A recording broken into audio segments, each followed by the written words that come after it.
ವೃಶ್ಚಿಕ ರಾಶಿಗೆ ಸೂರ್ಯಗ್ರಹಣದ ಪ್ರಭಾವ ಹೇಗಿದೆ? ವೃಶ್ಚಿಕ ರಾಶಿಗೆ 11ನೇ ಮನೆಯಲ್ಲಿ ಗ್ರಹಣ ನಡೆಯುವಂಥದ್ದು. ಜೊತೆಗೆ ಲಗ್ನಾಧಿಪತಿಯಾದಂತಹ ಕುಜ 12ನೇ ಮನೆಯಲ್ಲಿದ್ದಾನೆ, ಗುರು ಬಲ ಇಲ್ಲ.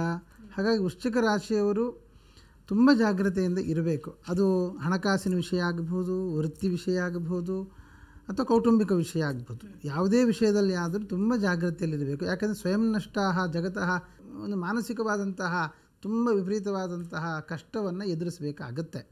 ಹಾಗಾಗಿ ತುಂಬ ಜಾಗ್ರತೆಯಿಂದ ಇರಬೇಕು. ಆ ಸಂದರ್ಭದಲ್ಲಿ ತುಂಬ ಯೋಚನೆ ಮಾಡಿ ಒಂದೊಂದು ಸ್ಟೆಪ್ಪನ್ನು ಕೂಡ ಯಾವುದೇ ಒಂದು ಕೆಲಸ ಮಾಡುವಾಗಲೂ ತುಂಬ ಯೋಚನೆ ಮಾಡಿ ಮಾಡುವುದು ಒಳ್ಳೆಯದು.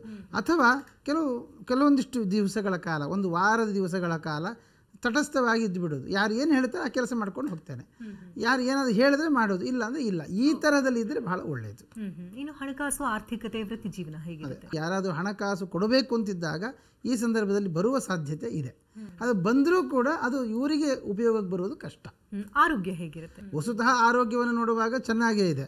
ಆದರೆ ಇವರು ಇಲ್ಲಸಲ್ಲದ ಒಂದು ಯೋಚನೆಗಳಿಂದಾಗಿ ಇವರ ಅನಾರೋಗ್ಯವನ್ನು ಇವರೇ ತಂದುಕೊಳ್ಳುವಂತಹ ಸಾಧ್ಯತೆ ಹೆಚ್ಚಾಗಿದೆ. ಪರಿಹಾರ ಇದಕ್ಕೆ ಅವರು ಮಾಡಬೇಕಾದದ್ದು ವಿಷ್ಣು ಸಹಸ್ರನಾಮ ಪರಿಹಾರ. ವಿಷ್ಣು ಸಹಸ್ರನಾಮವನ್ನು ಪ್ರತಿನಿತ್ಯ ಜಪಿಸುವಂತಹದ್ದು, ಪ್ರತಿನಿತ್ಯ ದೇವರಿಗೆ ತುಳಸಿ ಪತ್ರದಿಂದ ವಿಷ್ಣು ಸಹಸ್ರನಾಮವನ್ನು ಹೇಳ್ತಾ ಅರ್ಚನೆ ಮಾಡುವಂಥದ್ದು. ನಮಗೆ ಅದನ್ನು ಮಾಡಲಿಕ್ಕೆ ಆಗೋಲ್ಲ ಅಂತ ಆದರೆ ತುಳಸಿಯನ್ನು ತಗೊಂಡು ಹೋಗಿ ಕೃಷ್ಣನ ದೇವಸ್ಥಾನಕ್ಕೆ ಕೊಟ್ಟು ಅರ್ಚನೆ ಮಾಡಿಸುವಂಥದ್ದು.